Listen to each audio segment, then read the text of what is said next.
बाजार में आज धुआंधार तेजी रही और तेजी की हैट्रिक लगाते हुए सेंसेक्स और निफ्टी नए शिखर पर बंद हुए हैं। सेंसेक्स पहली बार 71,600 के पार निकला। निफ्टी ने पहली बार 21,492 का स्तर छुआ। इस तेजी में निफ्टी बैंक ने भी पहली बार 48,219 तक का सफर पूरा किया। इसके अलावा आज आईटी, मेटल, पीएसयू शेयरों में जमकर खरीदारी रही। साथ ही एनर्जी, पीएससी, बैंकिंग इंडेक्स ने भी जमकर धमाल मचाया।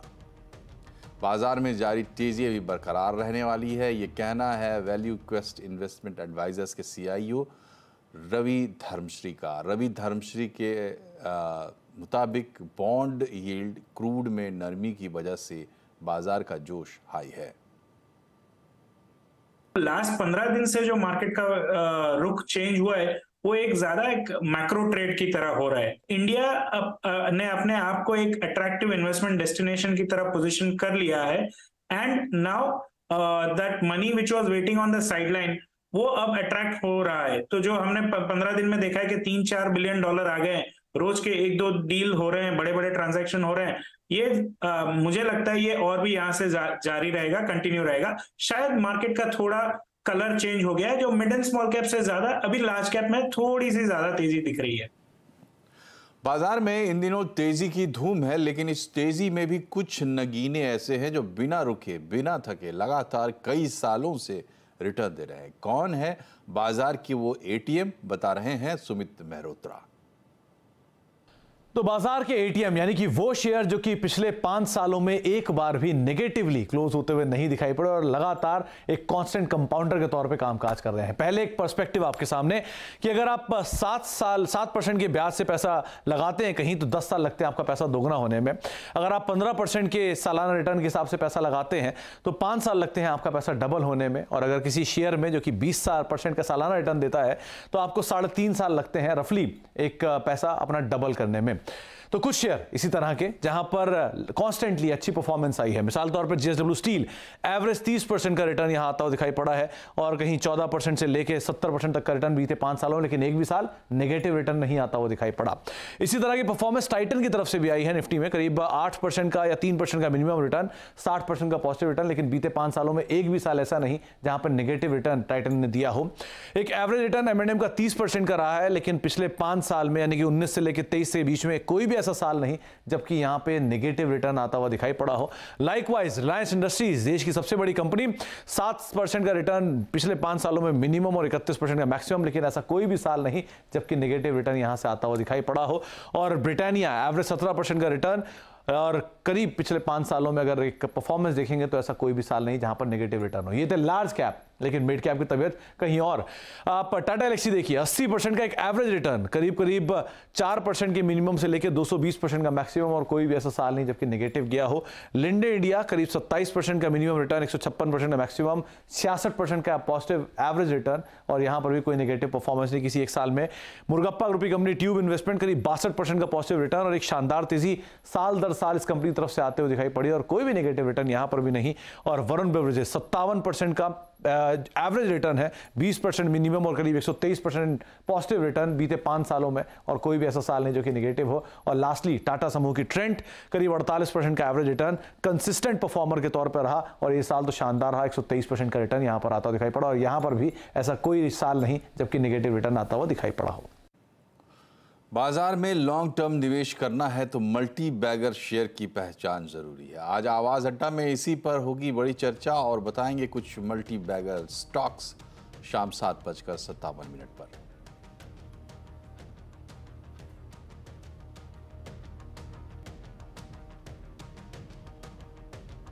शेयर बाजार में इन दिनों आईपीओ की बहार है। कई कंपनियों के आईपीओ लॉन्च हुए हैं। इसी लिस्ट में पहले बात करते हैं डोम्स इंडस्ट्रीज आईपीओ की। डोम्स इंडस्ट्रीज के आईपीओ को ओपन होने के बाद ज़बरदस्त रिस्पांस मिला है।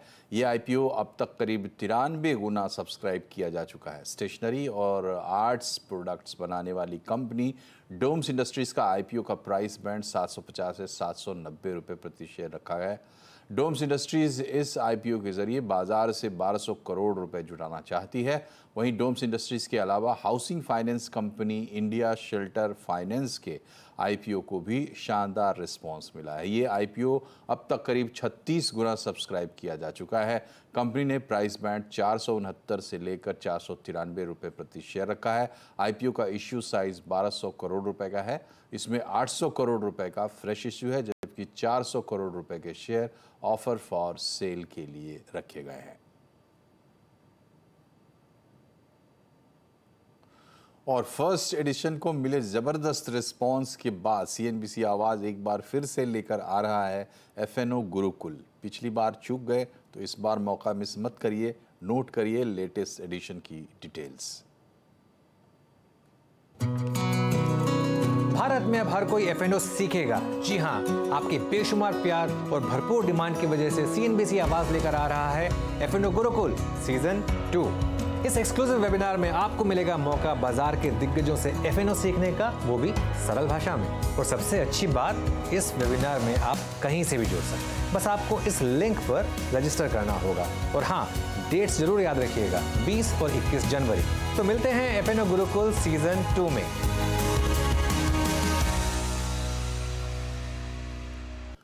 मथुरा के शाही ईदगाह परिसर में सर्वे को सुप्रीम कोर्ट से भी हरी झंडी मिल गई है। सुप्रीम कोर्ट ने इलाहाबाद हाई कोर्ट के आदेश पर रोक लगाने से इनकार कर दिया। आपको बता दें कि कल ही इलाहाबाद हाई कोर्ट ने मथुरा में श्री कृष्ण जन्मभूमि मंदिर के बगल में स्थित शाही ईदगाह का सर्वे कराने के आदेश दिए थे। आदेश के मुताबिक कोर्ट की निगरानी में 3 एडवोकेट कमिश्नरों की टीम परिसर का सर्वे करेगी। इसी आदेश पर सुप्रीम कोर्ट से रोक की मांग की गई थी। सुप्रीम कोर्ट ने कार्रवाई पर रोक लगाने से इनकार कर दिया और 9 जनवरी को सुनवाई की तारीख दी है।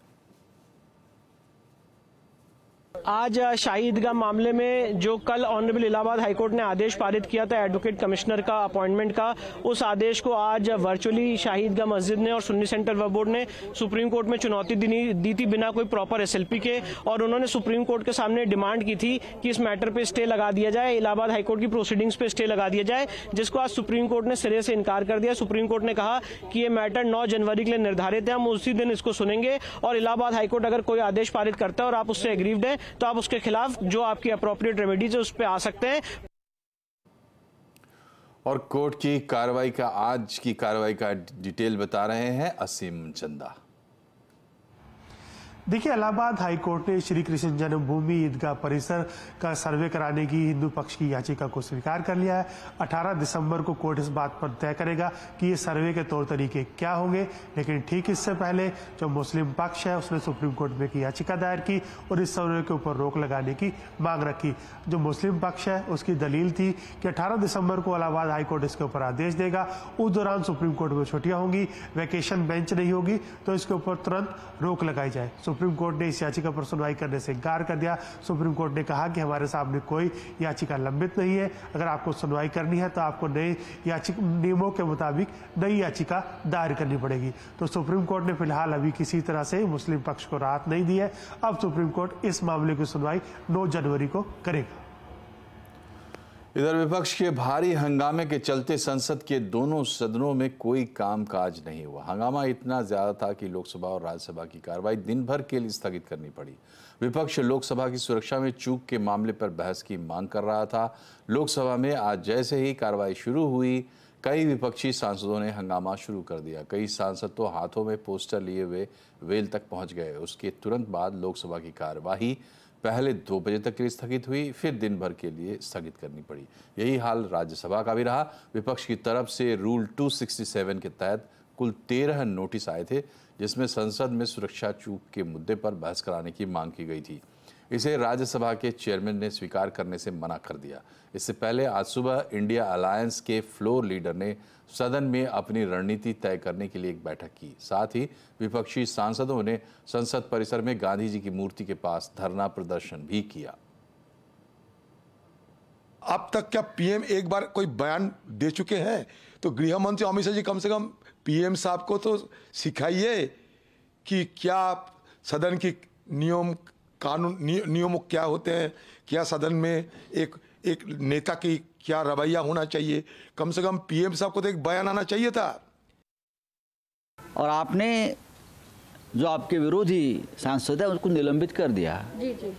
लेकिन आपके पार्टी के जो सांसद है जिसकी सिफारिश से ये सब लोग अंदर आ गए, उसके बारे में कोई एक्शन नहीं है।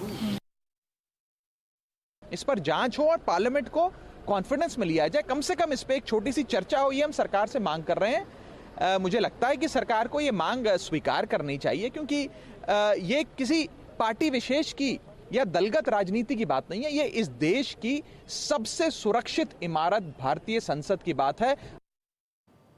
वहीं संसदीय कार्य मंत्री प्रहलाद जोशी ने लोकसभा की सुरक्षा में सेंध के मुद्दे पर विपक्ष के विरोध की आलोचना की।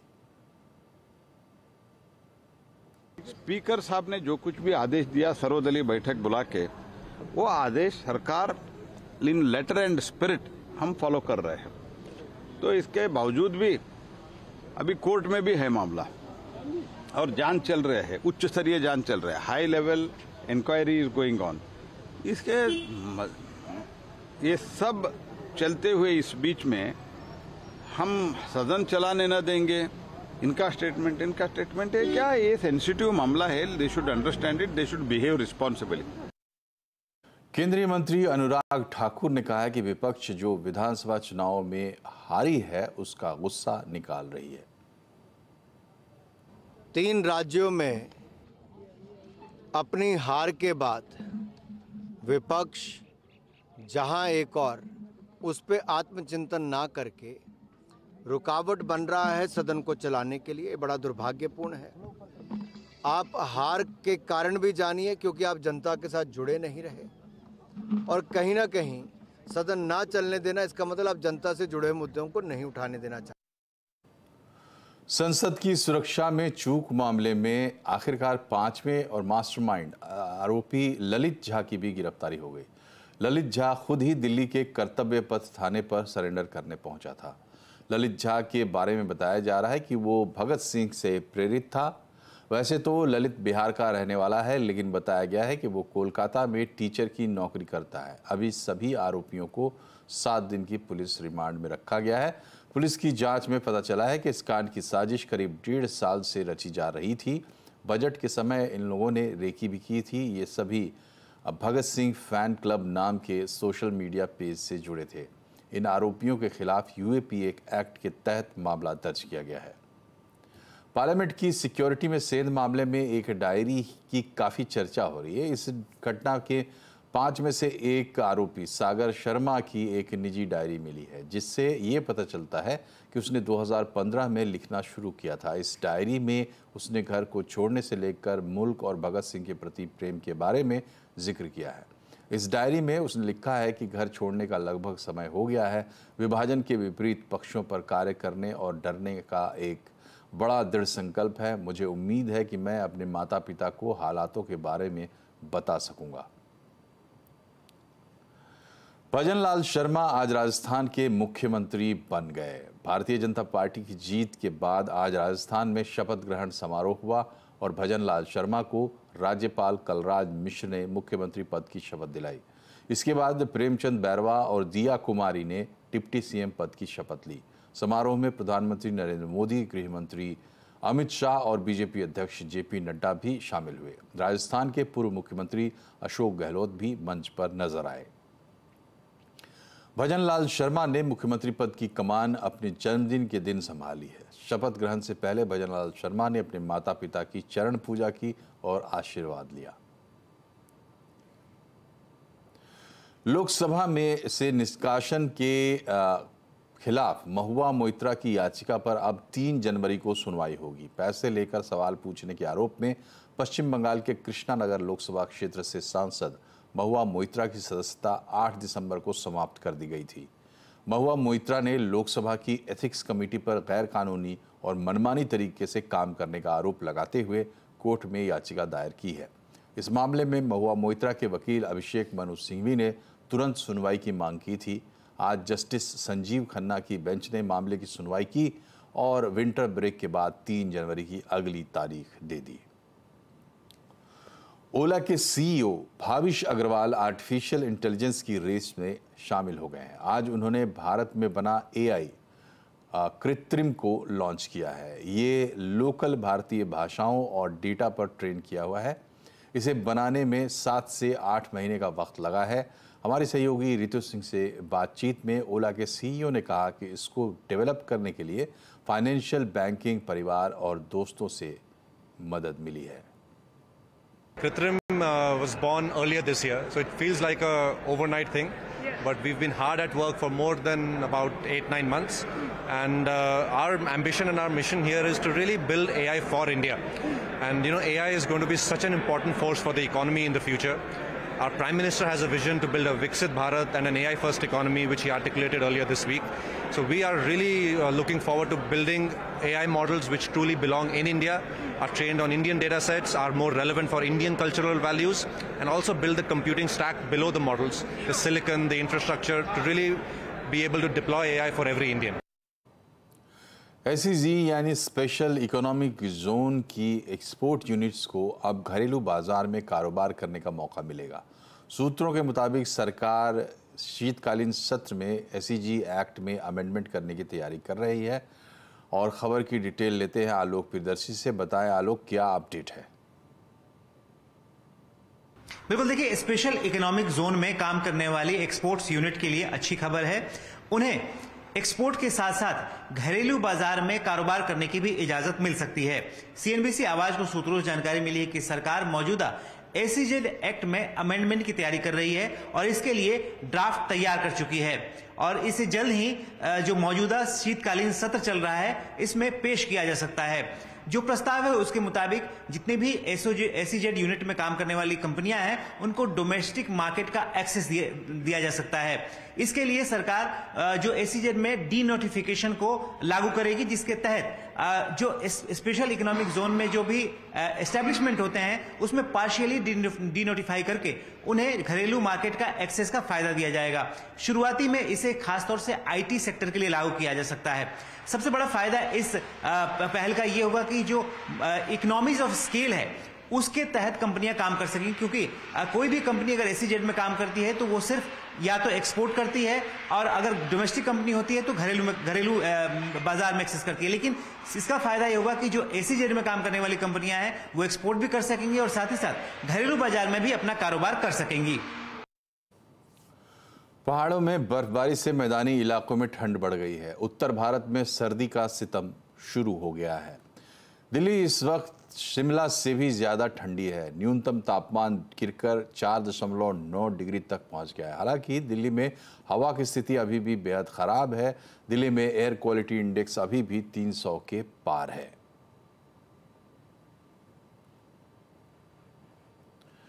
अब लोगों को पहले की तरह एयरपोर्ट पर भीड़ और देरी का सामना नहीं करना पड़ रहा है। नागरिक विमानन मंत्री ज्योतिरादित्य सिंधिया ने ये दावा किया है। उन्होंने बताया कि सरकार ने 16 बड़े एयरपोर्ट्स पर भीड़ कम करने के लिए कई कदम उठाए हैं, जिसका असर देखने को मिल रहा है। On behalf of my ministry, thank the Home Minister and the Home Ministry. CISF personnel have been increased by almost 21% in the last 8 to 10 months. 4,246 personnel have been added. Initial strength was 20,487. It is now 24,733. They have all been deployed at these airports. And similarly, on the immigration side, strength has been increased by over 1,000, which is almost over a 200% increase from the past year. Yamaha ने आज अपनी sport bike segment की 2 bikes R3 और MT-03 launch कर दी है। दोनों bikes light weight और slim profile पर बनी है। दोनों ही बाइक्स में लेटेस्ट टेक फीचर्स हैं। बाइक्स में 321 सीसी का लिक्विड कूल्ड इंजन है जो 42 bhp का पावर जनरेट करता है। 14 लीटर का फ्यूल टैंक और 6 स्पीड गियर बॉक्स हैं। कंपनी का कहना है कि बाइक्स में इतनी पावर होने के बावजूद वाइब्रेशन बहुत कम है। यामाहा R3 की कीमत 4,65,000 रुपये, जबकि MT-03 की कीमत 4,59,000 रुपये रखी गई है। यामाहा ने स्पोर्ट्स बाइक सेगमेंट में 2 बाइक लॉन्च कर दी है, R3 और MT-03। कीमत थोड़ी सी जरूर महंगी है और इसके पीछे वजह है कि कंपनी दोनों बाइक को इंपोर्ट कर यहाँ पर बेच रही है और ये दोनों बाइक का आज से बुकिंग शुरू हो चुका है। इन दोनों बाइक की सबसे बड़ी खासियत है वो है इसकी परफॉर्मेंस, और परफॉर्मेंस के पीछे वजह है इंजन। और इन दोनों बाइक में liquid cooled in line twin cylinder लगा हुआ है, और इन दोनों का जो पावर आउटपुट है 42 bhp, टॉर्क करीब 29 न्यूटन मीटर, और इन दोनों बाइक का जो गियर रेशियो है वो है 6 स्पीड, और इसकी जो टॉप स्पीड है आप अगर फुल थ्रोटल खोलते हैं तो 160 आराम से टच कर जाती है। इन दोनों बाइक को सिटी हो या फिर हाईवे दोनों जगह आप आसानी से चला सकते हैं, और इन दोनों बाइक की जो सीट का हाइट है वो है 780 mm, down clearance 160 mm, front और रियर दोनों में आपको 17 इंच का टायर लगा हुआ है।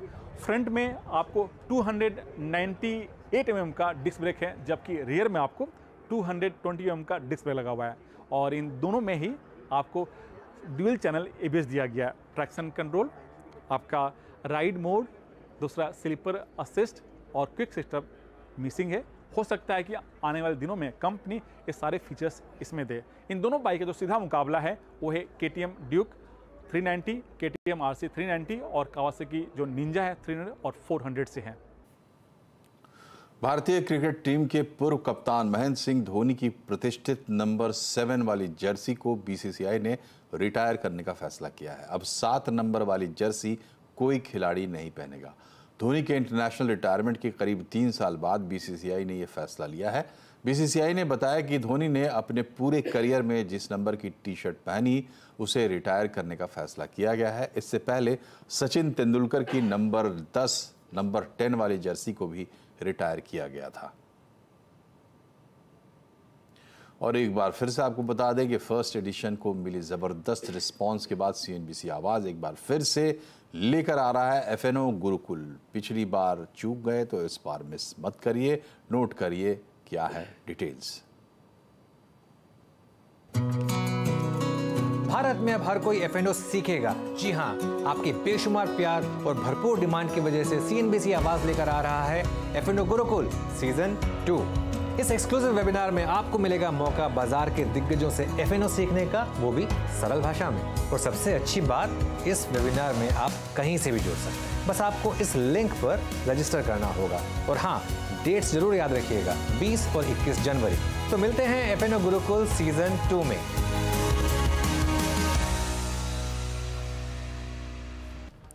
और इसी के साथ बुलेटिन में फिलहाल इतना ही, लेकिन खबरों पर अपडेट रहिए और जुड़े रहिए CNBC आवाज से। हमारे